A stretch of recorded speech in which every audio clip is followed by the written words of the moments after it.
ek, hier kom iemand in met 'n babietjie, maar jy sien net oogies. Vanoggend hier in, met 'n missie en 'n kombersie, jy sien net daai oogies, lyk net as 'n klein meerkytjie waar daai die gat uitloer, en so aan, maar dit is so lekker om jou vanoggend hier so te hê, en tyd so saam te spandeer. Nou, natuurlik was daar groot opwinding in hierdie week, en eintlik hierdie laaste 3 maande vir die opbou tot ons street store. En dit is so voorreg, daar's van ons wat daar so was, en dit is 'n absolute fees gewees om gister saam te werk, om 'n impak net te hê, en die vraag net te vra, wat beteken ons as 'n gemeente vir Stellenbosch, en wat is ons besig om te doen op die einde van die dag, want dit is 'n groot vraag wat ek en jy moet antwoord. En ek wil so vinnig, ons het 'n incredible team, van mense wat gister video gemaak het, en julle sal nie glo nie, 'n jong tienerseun het hierdie video vir ons aan mekaar gesit, om so 'n bietjie vir jou terugvoer te gee, oor wat ons gister gedoen het by Street Store. So kyk gou saam met my hierdie video. G'day, my name is JT. I'm part of the Dr. Daya family of churches and also part of the drivers team for putting together the Street Store. And we're so thankful for all the volunteers. We've got over 120 volunteers serving today, helping people and serving them with the love of Jesus. And also just over 300 people have been served today with food, with clothing, with a full outfit. And we're so thankful for what God is busy doing in our town.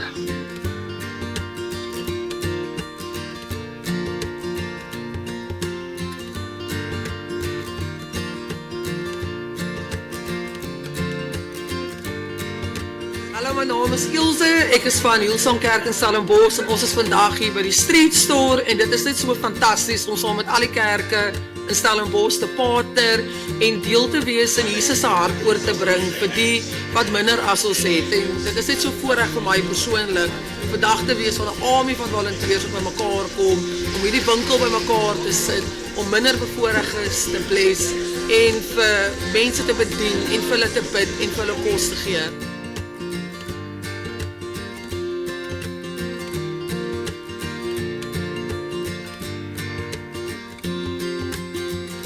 It was so awesome, sir. Everybody was so kind, smiling, joking. Yes, and they were so helpful. I really appreciate it, sir. It made me feel so good inside. Because God is good all of the time, and all of the time God is good. Daar kom gister, ja, dit is lekker, nee. Ons het gister so 478 mense kon bedien. En wat amazing was, daar kom een van die vrouens van die munisipaliteit, wat vir die munisipaliteit is aan werk, en hulle is deel van die homeless forum en so aan. Sy kom na my en sy sê vir my, sy trane nou oor, sy sê, JT, ek het nog nooit iets soos hierdie gesien, waar ons volunteers so mooi werk met ons kliënte nie. Waar hulle so saggies, soos daai ou gesê het, hulle is jokey en hulle is besig om te doen, en dit is op die einde van die dag, wat ons hart is om die liefde van Christus op so 'n manier net prakties te kom maak, om net mense te kan kom bedien, en ek wil vir almal dankie sê, dankie dat jy deel gevorm het van 'n massive ding, ons het 'n klomp mense bedien, want die tou het leeg geraak, dit is net soveel mense wat daar was, en die klere wat oorgebly het, ons is so dankbaar, want ons is besig om saam met die night shelter, dan is daar 'n safe house hier so in die dorp, en dan ook een van ons kinderhuise, waar daar genoeg klere is, om hulle ook mee te kan bedien. So, alles wat ons gedoen het, in partnership met ander organisasies, ons is net besig om 'n groot impak te gaan maak in ons samelewing, en ek dink dit kom sit my en jou ook op 'n plek, waar ons is net so die vraag begin vra, Here, wat kan ons doen in ons samelewing, hoe kan ons 'n impak gaan hê? Nou dit is baie interessant, net dat jy weet, en ek wil dit vir jou sê, dat die munisipaliteit sê vir ons om responsibly te gee en vir mense te help hulle, om hulle te help daarmee is, om eerder mense te help, om verblyf te kry by die night shelter, om eerder daar so te help, want daar's 'n klomp sosiale prosesse in plek om mense te help om boekies te kry, dit gaan hulle niks kos nie, of 'n ID-kaartjie, dit gaan hulle niks kos nie, daar's ander organisasies vir daai befonds en so aan, en dit is net interessant, as jy net op Stellenbosch se as 'n munisipaliteit se website gaan, en daar gaan inligting kry van hoe ons kan bydra om mense te help, wat regtig dit nodig het, en deur dit te doen, is ons, soos wat die Engelsman sal sê, we are giving responsibly. op die einde van die dag. So ek wil jou regtig uitnooi ons 'n bietjie ondersoek in te stel rondom dit. Nou, soos wat ons vanoggend in die woord inspring, ons is met hierdie reeks besig, wat ons net noem luister, gelei deur die Heilige Gees, waar ons juist die vraag kom vra, Here, hoe hoor ek u stem? Hoe luister ek na u? Hoe is die verskillende maniere hoe u met my praat en wat is dit wat u vir my persoonlik sê? Nou wat vir my so kragtig is, môre, hy het so geraak daaraan vanoggend, maar iets wat ons verlede week deurgewerk het. Driek Mouser het vir ons net hierdie ding kom vertel van uit Johannes 16 uit, waar Jesus kom sê dat die Heilige Gees kom en oortuig die wêreld van sy sonde. Maar wanneer hy met my en jou praat, is hy besig om ons te lei in alle waarheid. Laat wanneer die Here met my en jou praat, hoe weet ek die Here is besig om met my te praat, is wanneer hy oor my identiteit praat, wanneer hy besig is om my op te bou. Hy is nie besig om my te laat skuldig voel, skuld, skaamte, seer is nie in die vocabulary, die woordeskat van die Here nie. En dit is wat so ongelooflik is, wanneer ons so saam worship, is ons besig om die waarheid van die Here te kom bevestig, die liefde van Jesus in my. En daai waarheid het u my gelei, is die woorde wat ons sing, ons is besig om ons identiteit te vestig. En wat amazing is van musiek, is dit bly mos in jou gedagtes. Stuur my in die wêreld in, Jesus, lig van die wêreld, Jesus, vrede in my. En ek kan dit die hele tyd oor en oor net herhaal en inwas in my siel, in my menswees in. En in hierdie, ek is nou so 18 jaar voltyds in die bediening.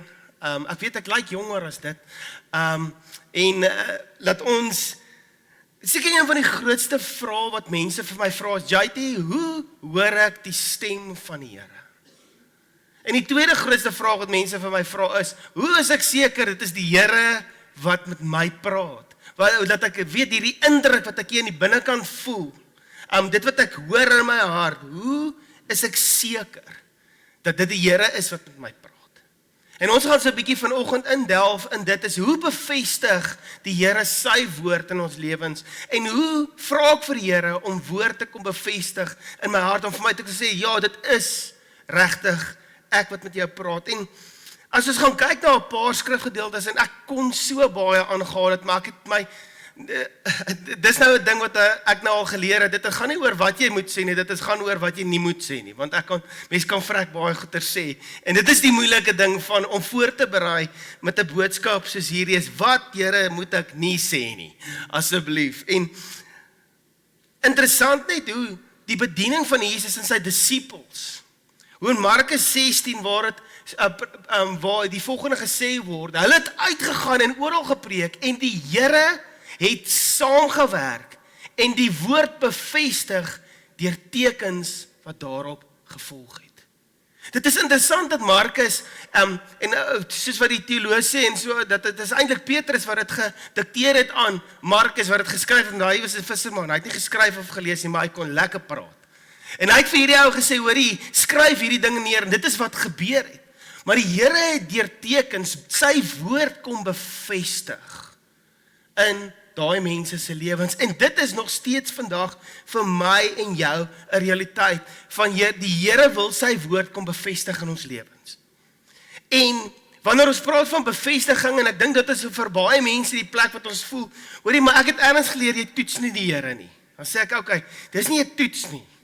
As ek met my Marilet praat, en sy sê vir my iets, en manne, julle kan relate hiermee, jy's nie altyd heeltemal seker presies wat het sy nou vir jou gesê nie. Dan vra hy, liefie, verstaan ek reg? En dan praat sy met jou, dis sê, ja, dit is wat ek bedoel. En daai verhouding wat daar so is die bevestiging van wat haar intensies is, en wat sy wel gesê het, dis nie 'n fight nie, dis nie 'n toets, kom ek toets nou die liefde van hierdie verhouding en hierdie huwelik, wanneer ek vra, skus tog, ek het nie lekker gehoor nie, clarify, gou vir my, wat bedoel jy? En dit is dieselfde in ons verhouding met die Here. Ek het al soveel mense gehoor, wat sê, nee, okay, ek kan nie die Here vra om dit te bevestig, want dan toets ek hom, en ergens het ons die verskil heeltemal ingebring, dat ons eintlik dit onsself kom deur mekaar maak, deur dit. En ek wil vir jou hierdie storie kom vertel, ons gaan in Rigter 6 induik vandag. Ou Testament storie van Gideon. Ons almal weet van Gideon, van ons noem ons kinders Gideon. Gideon is die man wat gegaan het, wat die Here gestuur het as 'n regter vir Israel, om hulle te gaan help. Om Israel los te maak van die Amalekiete, die Midianiete, en daar is 'n cool prentjie wat ek net gekry het van hom. Dit beeld hom so mooi uit op die einde van die dag. Ja, ons het ramshorings geblaas het en op daai manier die ouens geoorwin het. En ek wil jou regtig aanraai, as jy net 'n studie wil gaan doen, en net so 'n bietjie deur die storie lees van Rigter 6, Rigter 7 en Rigters 8, en ek dink jy gaan dit net geniet, net om daai storie weer deur te gaan en te sien die dinamika wat afspeel in daai. En die rede hoekom ek vir jou sê, ek dink dit is 'n goeie Bybelstudie om te gaan doen, is daar's 'n paar goedjies wat ek gaan uitwys vanoggend, en ek dink deur dit self net te gaan lees, leer dit jou om ook sekere sleutelpunte raak te lees, soos wat ons Bybelstudie doen. Nou, die storie begin, en ons ken die storie van Gideon, hy is mos daai ou wat daai wol uitgegooi het op die dorsvloer, en vir die Here gesê het, raai, laat dit nat hou, of laat dit droog bly, en al daai tipe van goedjies, dis daai ou. En die storie begin in Rigter 6, hier vanaf vers 11, waar die engel van die Here onder 'n eikeboom gesit het en vir hom gewag het. En meeste teoloë, en ek stem saam met hierdie interpretasie van dit, wanneer daar gepraat word, die engel van die Here, dan sal jy sien dit word vertaal in 'n hoofletter E vir die engel van die Here, is 'n verwysing na God self, na Jesus. So Jesus se oomblik waar daar eintlik gepraat word dat die Here self, Jesus self het na Gideon toe gekom. En onder hierdie eikeboom vir hom gesit en wag en met hom begin praat. En hy groet hom en hy sê, gegroet is jy, dapper held. Die Here is met jou. Dan sê hy, jy het misgekyk, ek's nie dapper nie.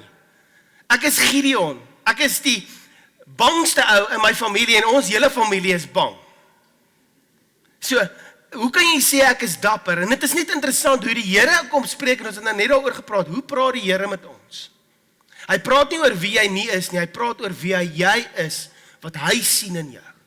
Hy kom bevestig onmiddellik Gideon se identiteit. Jy is 'n dapper held, al is daar labels op jou geplak, jou hele lewe lank. Jy's dapper. Ek gaan jou gebruik, want ek is met jou. En Gideon is soos, wow, hierdie is 'n moment, maar gebeur hierdie regtig? En hy sê vir die Here, Here, as dit regtig U is wat met my praat, wag hier vir my. Ek wil graag 'n offer gaan voorberei vir U. En as U nog hier terug is, en as ek die offer bring, dan weet ek, dit is U wat met my praat. Hierso kom Gideon, en hy vra die bevestiging, is ek besig om te dagdroom? Was daar ietsie snaaks in die lensiestop van gisteraand, wat my nie laat lekker voel nie, want ek het hierso 'n ervaring? Of is dit regtig die Here? En die Here sê vir hom, doen wat jy moet doen.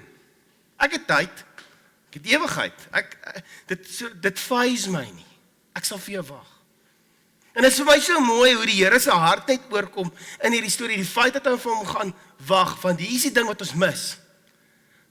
Het jy ooit in jou lewe 'n bok geslag, skoon gemaak, hom dan gaar gemaak? Dit is nie soos McDonald's, wat jy deur die drive-thru gaan en sê, tik, baie dankie, en dit is 5 minute later is dit daar nie. Dit is 'n paar ure se werk wat hy vir die Here sê, wag net so 'n bietjie vir my, ek is nie nou terug nie, ek sien jou later vanmiddag. En ons mis daai detail, want ons lees partykeer so 'n bietjie vinnig deur dit. Maar dit vat 'n kwessie van 'n paar ure, en die Here sê, ek sal vir jou wag. Dit sê iets vir my en jou, van die Here se intensie, wanneer hy met ons wil praat, en wanneer hy besig is met ons, hy sê, ek sal vir jou wag. Want ek weet, dit gaan jou 'n oomblikie vat, om by te kom met dit wat ek mee besig is. Maar ek is rustig, ek sal vir jou wag. Ek's nie haastig nie. Dit gee vir my gemoedsrus, dat ek weet, okay Here, U is geduldig met my. U is geduldig. En toe Gideon terugkom, hulle verduidelik nou mooi hoe hy brode gemaak het, en die vleis voorberei het van die bok, en hy het so 'n sous gemaak van die vleis en so aan, en hy het dit alles vir die Here gebring. En die Here sê dit vir hom, sit dit daar op daai klippe neer, en soos wat hy daar neersit, raak die Here die klippe aan met 'n staf, en daai hele offer slaan aan die brand, selfs die klippe brand weg. En Gideon se reaksie is, die Here is hier. Ek het van aangesig tot aangesig met die Here gekom. En die Here sê toe vir hom, ek is saam met jou. En jy sal al die Midianiete verslaan, asof jy net teen een man veg. So dit sê vir hom, jy kan een ou face. Jy gaan nie die fight sommer net verloor nie. Jy gaan hierdie ouens so verslaan, asof jy alleen net teen een ou beklei. As ek dink aan dit wat die Here daar gedoen het, en daai offer laat aan die brand slaan, en vir hom gewag het, okay, ek het nie gedroom nie, die Here is actually, en die Here vat dit 'n trekkie verder. Daar is 'n teken gewees, 'n bevestiging van die Here wat besig is om met hom te praat. En raai wat doen Gideon net daarna? Hy vra vir nog 'n teken. Dit is al. Weet jou maar jy's hier. Hy vra vir nog 'n teken. En in vers 36, toe sê Gideon vir die Here, Here, as ek dan guns in die oë gevind het, doen vir my 'n teken dat dit U is wat met my spreek. Wel, ek sit onder die boom, maar okay, verwyder U tog nie hier vandaan voordat ek by U kom en hierdie gawe na U toe bring en dit neersit. En toe Gideon met God gespreek het, hy sê, as dit werklik U is, wat deur my die hand Israel wil verlos soos U gespreek het, ek sal die wolvlies op die dorsvloer neerlê. As daar net op die vliesdous is, terwyl die grond oral droog is, dan sal ek weet dat dit U deur my hand Israel wil verlos, soos U gespreek het. Hierso kom hy en hy vra vir die Here, moenie vir my, hierdie was 'n moment, dit is 'n extreme braai gewees, maar, as dit regtig U is, kan ek hierdie van U vra? En hy vra dit. En dit was so, toe hy die volgende dag vroeg opstaan, het hy die vlies uitgewring, en die dou uit die vlies gedruk, en 'n bak vol gemaak met soveel hy dou daarin is. Wat doen hy toe? Vra vir nog 'n teken. Toe sê God die Gideon, laat die toren, laat U nie kwaad raak teen my opvlam nie, en laat my net een keer mag spreek. Laat my tog net een keer met die vlies 'n proef neem. Laat dit op die vlies alleen droog is, terwyl daar oral op die grond dou is. En die Here het daardie nag so gedoen.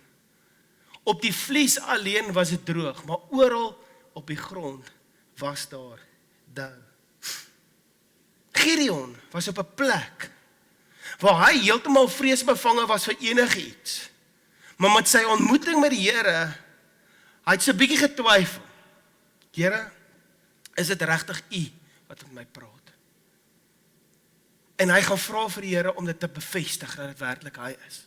Die storie gaan aan, waar die Here vir hom sê, nou kry vir jou 'n skare manne bymekaar, ons gaan nou moet oorlog maak. En hy stuur briewe uit en posduiwe en al daai goeders wat hulle in daai tyd gedoen het, en 32,000 ouens daag op. Ek kan net dink hoe voel hy. Die Here is met my. Ek meen, niemand ken my nie. Almal en die ouens wat my ken sê ek is die bangbroek in hierdie community, maar hier daag 32,000 ouens op, of hulle kry my jammer, of die Here het hulle oortuig. En die Here sê vir Gideon, 32,000 is te veel. Want as jy met 32,000 ouens ingaan in oorlog, dan gaan jy trots wees en jy gaan sê, ek het dit gedoen. Hy sê vir hom, sê vir die ouens, die van julle wat bietjie bang is, ek weet hoe dit is om bang te wees. Trust me. As jy regtig bang is, I release jy mag huis toe gaan. 22,000 ouens sê vir hom, hoorie, in daai geval, bless jou, ek bid vir jou, ons dink aan julle, ons sal die nuus dop hou, maar ons gaan. Ek kan net dink hoe voel Gideon. En 10,000 ouens bly oor. En die Here sê vir Gideon, right, 10,000 is nog steeds te veel.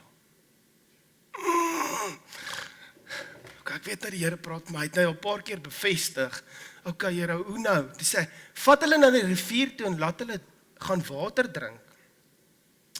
En hy sê vir hom 'n baie interessante ding. Die van die ouens wat water opslurp soos 'n hond met sy tong, sit hulle een kant toe. En die ander ouens wat anders te drink as daai ouens, sit hulle aan die ander kant. En ek dink Gideon het seker gedink, okay, ons gaan die ouens wat so bietjie koekoes is, een kant toe skuif en van hulle ontslaa raak, want ons wil nie met daai hondedrinkers wat soos honde drink, oorlog te gaan nie. En soos wat hulle gaan, is daar 300 ouens wat hulle water skep met hulle hande en soos die Bybel nou sê, soos 'n hond dit opslurp met hulle tonge. En die ander ouens het afgaan op hulle hande, 4 voete, gesigte in die water gedrink, het so gedrink. En die Here sê vir hom, daai 300 hondedrinkers, daar is die manne saam met wie gaan. Ek kan nie dink, Gideon is net, okay Here, jy het my nou opgebou, maar nou is jy net besig om heeltemal my te toets. My geloof te stretch. En die Here sê vir hom, hoorie, jy het my al gevra vir bevestiging en ek het nog 'n bevestiging vir jou voorberei. Hy sê vir hom die volgende, die nag het die Here vir hom gesê en hy sê, staan op en gaan af na die Midianiete se laar toe. Ek gee hulle oor aan jou. As jy bang is om hulle te gaan aanval, moet jy jou helper Pura eers na hulle kamp toe gaan. Luister wat hulle vir mekaar sê, jy sal baie moed kry. Soos asof die Here net geantisipeer het en geweet het, hierdie seun van my, hy's braaf, al klaar. Ek weet dit is wie hy is. Alles wat hy net gedoen het in die laaste paar dae is net, dit vat 'n man op 'n perd om dit te doen. Om sy naam op 'n briefie te sit en te sê, kom veg, want die Here gaan ons die Midianiete oorgee. Niemand kon dit in die laaste paar jaar doen nie, maar vir een of ander rede volg die mense my. Hy's braaf. En die Here sê, ek gaan vir jou 'n woord gee, sodat jy moed kry. En hy het nader gekruip, en ons hoor hoe hy vir hulle, hoor hierdie ouens met mekaar praat, en die een ou sê, ek het gisteraand 'n droom gehad. Ek het gedroom gehad dat daar 'n groot loaf brood hier afrol met die berg, en oral al ons tente loop. En ons het uitmekaar uitgeskatter, en die een ou sê, daar is die swaard van Gideon, die Here is met hulle, ons gaan hierdie fight verloor. En Gideon en Pura, hulle kruip weg, hulle kruip weer terug kamp toe, en hulle gaan haal die ouens, hulle sê, right, die Here gee die ouens oor ons, hy deel daai army, daai 300 manne op in 3 seksies, 100 manne elk, en hulle omsingel daai manne met fakkels en met kruike, en ramshorings. En hulle blaas op daai goeters, en die manne raak so bang, hulle val mekaar sommer aan, en hulle maak hulle self dood. En daar is 'n veldslag wat uitgespan word, in daai gedeeltes gaan lees, dit is verskriklik interessant, om net te sien wat die Here gedoen het. Maar dit is bemoedigend. 3 bevestigings wat die Here vir hom kom gee. Ek wag vir jou, ek dou vir jou, en ek gee vir jou 'n woord. Ek kom bevestig wat jy nodig het in hierdie lewe. En dit is dieselfde vir ons. Die Here praat nie net met spesiale mense op so 'n manier nie. Die Here wil sy woord kom bevestig in ons lewens, soos wat hy besig is om met ons te praat. Sodat jy weet dat jy weet dat jy weet, die Here is besig om jou te lei. Maar wat ek agterkom in hoe die Here funksioneer, is hy's rustig, hy's kalm. Hy's nie gejaag nie. Niks jaag die Here nie. En ons van ons wat dit verskriklik goed verstaan. Niks jaag die Here nie. Maar kan ek en jy die Here vra vir bevestiging? Ja, jy kan. Hoekom?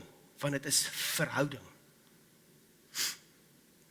En om dit maklik te maak om te onthou, het ek hierdie volgende paar dingetjies net aan mekaar gesit, net om vir jou te sê, hoorie, maar hier is so half 'n rympie wat jy kan leer. Die eerste enetjie is om te sê, hoorie, hoe weet ek die Here praat met my? Hoe bevestig hy dit? Deur sy woord, sy wysheid of sy weë? Ander enetjie om te hou, dis sy beginsels, sy mense of sy vrede. En vir die van ons wat nog 'n derde enetjie nodig het, sy karakter, sy raad, sy kalmte.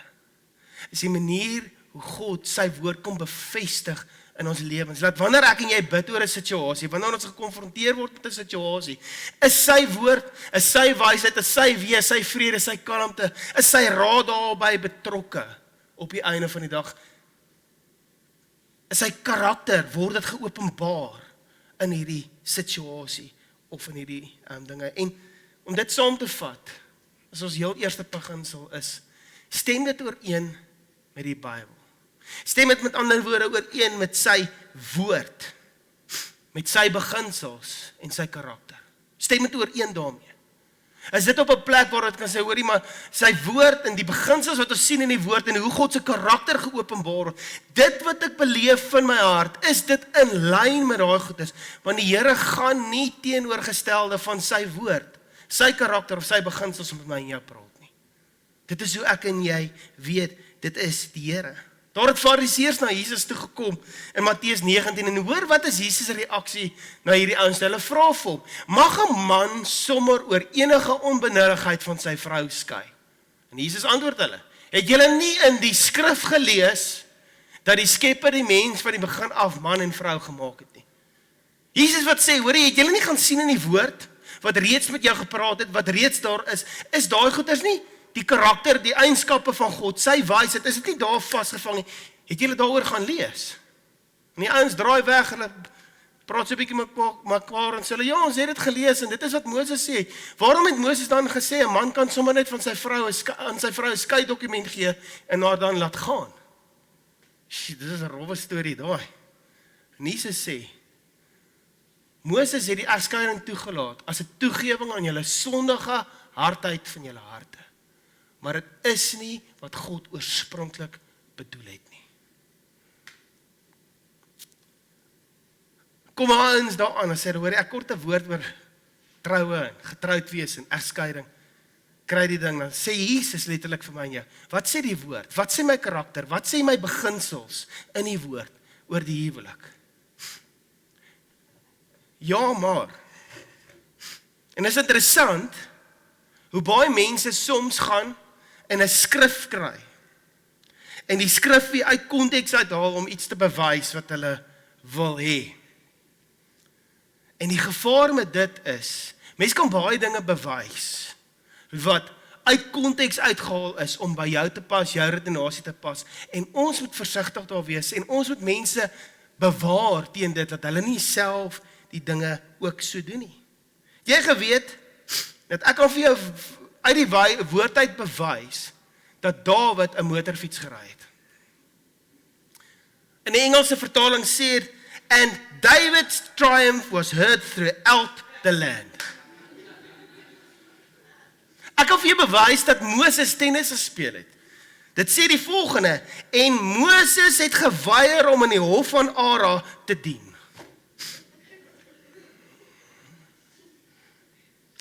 So belaglik soos dit is partykeer wat met ons gebeur, is dat ons 'n stuk woord uit sy konteks uithaal. Nou die Bybel, en ek sê hierdie vir jou, die Bybel sal nooit teenstrydig wees met homself nie. Nooit teenstrydig wees met God se karakter, sy beginsels nie.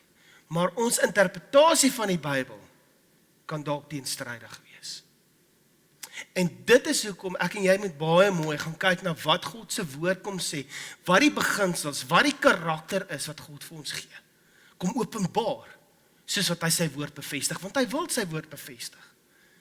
Maar hy wil nie hê ek en jy moet op 'n rand gaan en ons eie wil afforceer deur te sê, hoorie, maar ek het 'n skrifgie. Dan sê ek, ja, okay, wat is die skrifgie? Wat is die konteks van die skrifgie? Wat is die Here eintlik besig om daar te sê? Wat openbaar daai? Want dit wat jy nou wil gaan doen, dit is teenstrydig met God se karakter. Dit kan nie die Here wees wat met jou praat nie. Dis dalk die vyand. Dis dalk die duiwel wat besig is om jou 'n rad voor die oë te draai, want hy vat ons altyd waarheid en hy twist dit net so klein bietjie. Hulle sê mos rotgif is 96% nie skadelik nie, net die laaste 4% is dit wat die rot doodmaak. Want anders het hy dit nie geëet nie. En dis presies dieselfde. Ek en jy sou nie die leuen geëet het in hierdie lewe as die vyand nie dit gesugarcoat het met die waarheid nie. Maar dit is wat binnekant aan die gang is en dit is hoekom dit belangrik is. So hoe bevestig God sy woord in ons lewens? Deur sy woord, deur die Bybel, wat hy met ons besig is om te praat. Hoe bevestig ek God se stem wat met my praat? Is sy stem, is dit heilige raad, stem dit saam met heilige raad. En as ek praat van heilige raad, is die heiliges, jou vriende, jou community. Is daar 'n same stem met dit wat jy wil doen? Is dit besig om God se wysheid, sy mense en sy raad, want dit is hoe die Here ons kom bevestig, is deur sy wysheid. Skryf dit in die Bybel. deur lewenservaring, deur sy mense, die mense wat om jou sit vanoggend, wat vir jou sê, hoorie maar, ek het al hierdie pad gestap, kom ek bid saam met jou, deur raad. Die woord is interessant, Spreuke wat vir ons kom sê, die weg van 'n dwaas is reg in sy eie oë, maar die wyse luister na raad. En dit is partykeer vir ons moeilik, want ons wil nie altyd die raad kry wat ons wil hê nie, want ons wil iets hê. Ek wil jou hê en ek gaan jou kry.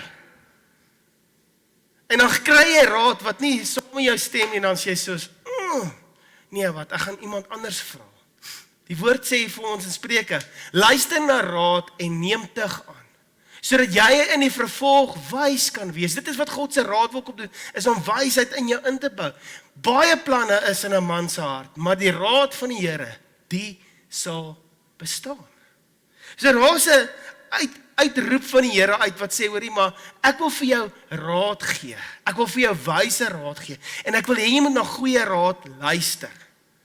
Ek wil nie hê jy moet lekker raad gaan kry nie. Ek wil hê jy moet goeie, wyse, goddelike raad kry. Partykeer het gebeur het met ons, dat jy vir mense, en ons, party mense wat net lekker mense is in jou lewe. Goeie mense, lief vir jou, lief vir die Here. Maar elke liewe ding wat jy wil doen, stem hulle net, ja, kry plan.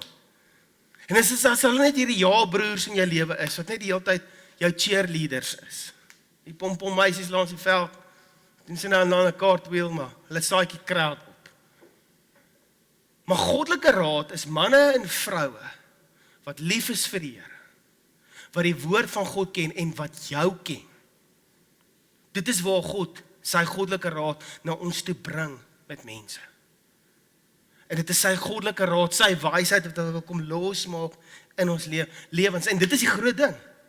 As jy op 'n plek is waar jy van persoon tot persoon hardloop en wag dat iemand sê wat jy wil hoor, dan is jy nie besig om God se raad te soek nie, jy is besig om jou eie kop te volg. En dit is hoe die Here ons beskerm. Kry jy goeie raad of kry jy dom raad? In 2 Konings 12, nog 'n storie. Rehabeam is die koning wat by Salomo oorgeneem het, en hy gaan na die wyse manne toe van Salomo. Die ou manne, sê die Ou Testament, die ou manne van die paleis. Hy gaan na hulle toe, wat moet ek doen as koning? Wat is die next step? Wat is die beste ding? En hulle sê, jy het die beste geleentheid om 'n ongelooflike koning te wees. As jy vir mense sal wys, jy's 'n dienaar. As jy hierdie platform vir jou gebruik en hierdie volk dien, dan sal hulle jou volg die res van jou lewe. Hulle sal weet die Here is besig om deur jou te werk en met jou praat. As jy jou goeie raad, braai, pelle daar, vra vir hulle, wat dink julle? Hulle sê, Chom, jy het die perfekte platform. Jy kan maak wat jy wil. Ek weet jou pa, sy hand was swaar, maar jou pinkie is swaarder as jou pa se hele hand, ou. So hier spelle wat cheerlead en hom opbou en laat hy meer ding van homself as wat hy moet. Het jy al ooit van 'n noordelike en suidelike koninkryk van Israel gehoor? Dit het van daar af gebeur. Omdat hierdie ou met soeke dom raad eintlik gegaan het, glad nie van die Here af nie. En die koninkryk van Israel is in 2 geskeur as gevolg van hierdie ou se leierskap. Maar dit is 'n magspel in die dienaarskap nie. En ek en jy moet vir onsself die vraag vra, die raad wat ons in ons lewens toelaat. Dit wat ons kry by die Here, dit wat ons kry by mense. Dit wat ons self najaag, is dit regtig die Here se raad? Stem die Bybel daarmee ooreen? En stem God se mense saam? Dit is waaroor die Here met my en jou praat. Die Here gebruik mense in ons lewens om met ons ook te praat. En die derde beginsel is, het ek vrede? Is sy weë, sy vrede, sy kalmte, is dit by my? Die manier hoe die Here dinge sou doen, die vrede wat hy bring, daai kalmte, ek's nie gerush nie, is dit deel van die bevestiging in jou lewe. En dit is 'n ongelooflike belangrike ding in ons lewens.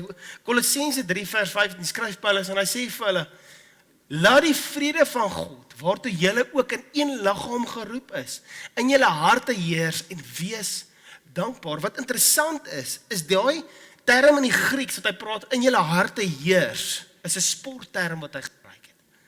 Die term was gebruik om te praat van 'n skeidsregter. Met ander woorde, hy was besig om daar te sê, laat die vrede van God julle skeidsregter wees. Julle rig in hierdie lewe, sodat julle kan, daar vrede in julle harte sal heers. Dat dit jou sal guide, dat dit jou sal govern, dat dit volgens die reëls van die game, dat dit sal geskied, dat dit nie unfair is nie. Hy gebruik hierdie sportterm om hierdie ding neer te kom sit, sodat ek en jy weet, dit is wat die Here wil kom doen, sy vrede is soos 'n skeidsregter in ons lewens. En ek wil hê jy moet hieroor dink, hoe dikwels het jy 'n besluit gehad en gemaak, maar jy het nie eintlik vrede gehad nie, maar dit is so half die situasie het homself sin toe gedruk. Jy het nie vrede gehad nie, maar jy het maar daarmee gegou, want iemand anders sê, dit is once in a lifetime opportunity. As ek en jy 'n once in a lifetime opportunity God gedien het, was ons almal in die moeilikheid. Gee dit vir jou vrede bewerkstellig. Een van my gunsteling verse, waar Paulus praat, hy sit in die tronk en hy sê, die vrede van God, wat alle verstand te bowe gaan, sal julle harte en julle sinne bewaar in Christus Jesus. Hy sê, wanneer jy jou hartsbegeertes aan God bekend maak, in danksegging petisie, dan sal daar vrede, wat alle verstand te bowe gaan, daai woorde wat hy gebruik het, alle verstand te bowe gaan, was pertinent gesê, hoor jy, dit beredeneer die situasie teen die logika. Teen dit wat logies sin maak. Dit is asof dit maak nie logies sin nie, maar ek het vrede. Daar is die vrede wat Paulus hierso van praat. En wanneer hy sê, dit sal jou hart en julle sinne bewaar, het hy weer 'n term, 'n weermagterm gebruik, van 'n leer van soldate wat sal kom, en iets om iets te kom beskerm. Dit is die term wat hy gebruik om te kom sê, hoorie, en as ek en jy dit so vat, hy sê, teen alle logika, teen alles wat die wêreld vir jou sê, teen alles wat die ekonomie vir jou sê, ek gaan vir jou vrede gee, wat nie logies sin maak nie. En ek gaan jou hart bewaar, ek gaan jou hart beleer met my Heilige Gees, sodat jy vrede sal hê. Sodat wanneer jy in die aand in die bed lê, dat jy rustig sal wees, en nie gejaagd sal wees, dat jy actually kan rustig slaap. En as jy dit nie het nie, ek wil dit vir jou gee. Hoe die Here ons bevestig, hoe hy met ons praat, is deur vir ons vrede te kom gee. Was jy al ooit onrustig oor 'n ding? En jy het nie vrede gehad oor nie. Eenvoudig gesê, die Here sê vir jou, wag, hou nou pone, moenie nou injaag in hierdie ding nie. Wees kalm, ry hierdie ding uit, want anders gaan jy in 'n ding injaag, en dit is soos 'n skuifdeur, jy sien hom nie kom nie, want daar is nie 'n sticker op hom geplak nie. And you are gonna get hurt, en dit is nie die Here se hart vir jou nie. Toe ek en Marilet, en ek moet jy hierdie storie vertel van hoe die Here iets bevestig het by ons. Toe ons moes bid om los te maak uit Pretoria uit en om in die Kaap te kom, was daar klomp emosies, klomp dinge. My kop sê een ding, my hart sê 'n ander ding. Ons lees 2 Korintiërs 12 van vers 20 af, waar Paulus sê, hy skryf, ek's bang om na julle toe te kom, want ek is bang ek vind julle nie soos wat ek verwag nie, en ek's bang julle vind my nie soos wat julle verwag nie. Dan staan risie en argumente en 'n kerk skeur en so aan, en dit is waar die hoofstuk eindig. Ons voel, toe ons daai lees, man, ons moet nie Kaap toe kom nie. Want ons gaan hierdie mense vind soos wat hulle ons nie verwag nie, en hulle gaan ons 10 vind soos wat hulle nie verwag het nie. En ons sê aanvanklik vir die Here, nee, ons gaan nie Stellenbosch, ons voel nie, ons het vrede daar nie. En toe ons dit sê, toe het ons vrede. 'n week later kom daar iemand na my toe en hulle gee vir my woord, en ek kan nie die woord heeltemal onthou nie, maar wat hy vir my sê, terwyl hy dit vir my sê, voel ek dit en hierdie woord gaan oor Stellenbosch. Ek soos half, maar Here, ons het dan nou nee gesê. Nou moet ek nog 'n tweede aanddiens ook preek. Nou daai preek het oral gegaan, maar dit was nie die Heilige Gees wat my gebruik het. Ek was nie daar nie. Ek kan nie eers onthou wat ek gepreek het. Ek ry nou aand huis toe. Taliaatjie is net so groot gewees. Maar die let al in die bed, want sy is nog by die huis en sissie was bietjie besig. Ek kom by die aand by die huis, ek sê vir die Here, my kop is te mekaar. My hart sê een ding, my kop sê 'n ander ding. u moet met my praat. Ek voel, gaan lees net verder in 2 Korintiërs, want onthou, dis een brief. Hoofstuk 13 gaan aan. In die eerste vers in hoofstuk 13 sê, maar ek is nou op pad na julle toe, en dit is bevestig deur 2 of 3, en deur 3 getuies. Ek sê vir die Here net daar, okay Here, gee my dan 3 getuies. Ek slaap daai aand, volgende oggend staan ek op, ek voel beter, ek het vrede, so rustig. Niks gebeur die Dinsdagoggend. Ek sê vir die Here ook, Here gee vir my dan maar 'n droom, want my kop steek mekaar, my hart steek mekaar. Al daai goedetjies, praat met my maar met 'n droom, en dan is daai 2 goeders nie betrokke nie. Dinsdagoggend bel 'n kollega aan my, hy sê, hoor jy, ek droom gisteraand van jou. Kyk dit in my aandag. Yes. Wat wil die Here vir my sê? Hy sê, ek kan nie die droom onthou nie. Maar toe ek wakker word, toe voel ek hoe die Here vir my vra vir JT, wanneer gaan hulle Kaap toe? Die Woensdagoggend bel my pa my. En ek en my pa het altyd so gechat, bietjie politiek, bietjie lewe, bietjie baie rugby en kerk. En terwyl ons na ons 20 minute gesprek, soos wat dit gewoonlik gegaan het, elke derde dag dan, toe sê hy, o ja, vanoggend bid ek vir jou, en ek beleef net iets wat die Here vir my sê, julle gaan iets greats doen in die Kaap. Ek weet nie, wat is dit ook jeugbediening, hy so of, ek weet nie, lekker maar dink 'n bietjie daaroor, ek soos of, Donderdagoggend, Dinsdagoggend, Woensdagoggend, Donderdagoggend, bel een van my, een van die sekretaresse dames by ons gemeente daar, sy sê, sy vandag by kantoor, ek sê vir haar, ja, sy sê, ek moet met jou praat. Toe ek haar instap, haar oogies so styf, kom, sy vat my in die kantoor, ek dink, hier is groot moeilikheid, sy sê, vanoggend, terwyl ek koffie maak, sê die Here, ek moet vir jou bid. En dit is 'n angstige ding, ek moet vir jou bid. En terwyl ek vir jou bid, sien ek hoe die Here jou as gesin, so skaakstukkies optel, en julle skuif na 'n ander provinsie toe. Nommer 3. Tada! Dis hoekom ons hier is. En terwyl ons deur COVID gegaan het, en gevra het, ek dink ons het verkeerd gehoor, het die Here ons konstant herinner, ek het vir jou 3 getuies gegee. Ek het 3 keer vir jou dit bevestig. Dis hoekom jy hier is. En die Here doen dit nie net vir spesiale mense in die Bybel, of wat in bediening staan nie, hy doen dit vir elkeen van ons, en hy wil dit vir jou ook doen. En hy wil hê, jy moet nie bang wees om vir hom te vra nie. So, want hy wil dit kom bevestig, hy wil seker maak, dat jy weet, dat jy weet, hierdie is die Here, want niemand gaan saam met my stem nie, ek moet weet, dit is die Here wat met my praat, want, man, oh man, dinge gaan gebeur, wat my gaan wil derail. I need to know, this is God. So, kom ons vat dit bietjie dieper in hierdie week.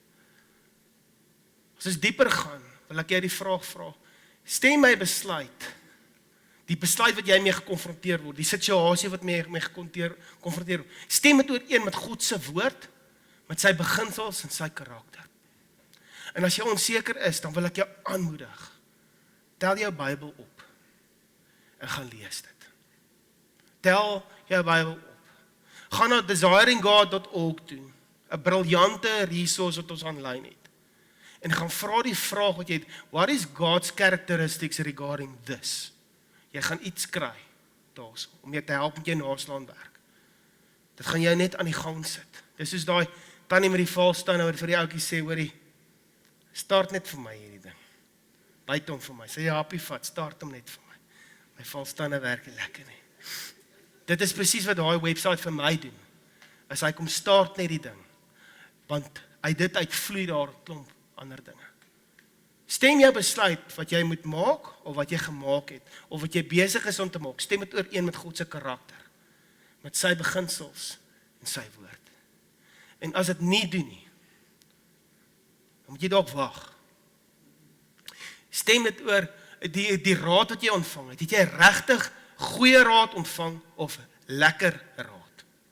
Dit wat jy wil hoor, van mense met goeie karakters, of is dit raad wat net jou ore laat sing?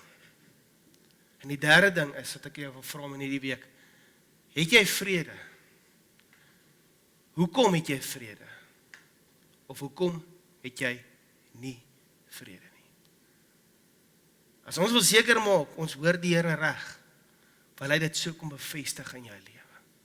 Hy wil vir jou vrede kom gee, hy wil vir jou goeie raad gee.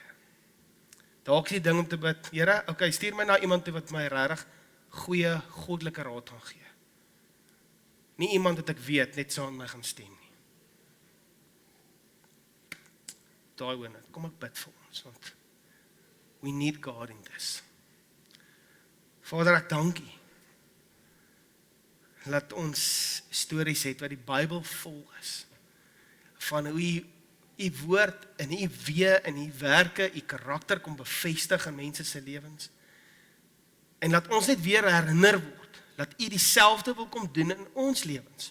U wil u woord bevestig, sodat ons hier rondploeter in die donker en ek draai uitfigure, soos iemand wat blind is wat braille lees, ek moet uitfigure hoe om daar uit te kom. Vader, u wil het vir ons kom duidelik maak, in verhouding. So vergewe ons geraste lewe, vergewe ons wat ongeduldig is, wat die hele tyd vinnig dinge net wil uitsorteer, terwyl u eintlik super rustig is. En kom leer ons, om die stemme in ons lewens op te weeg met u woord, die wysheid, die karakter, die vrede, en die goeie raad wat u vir ons wil kom gee. Dankie dat ek weet, u is besig om met ons elkeen hierdie pad te stap, sodat ons besluite maak wat u verheerlik, elke liewe dag. En ons dank u daarvoor, dat u persoonlik is, ons is lief vir u Here, ons is lief vir u mense, en ons bid, stuur ons in hierdie wêreld in met hierdie hoop van Christus, sodat ons dit kan dra. In Jesus naam bid ons dit. Amen.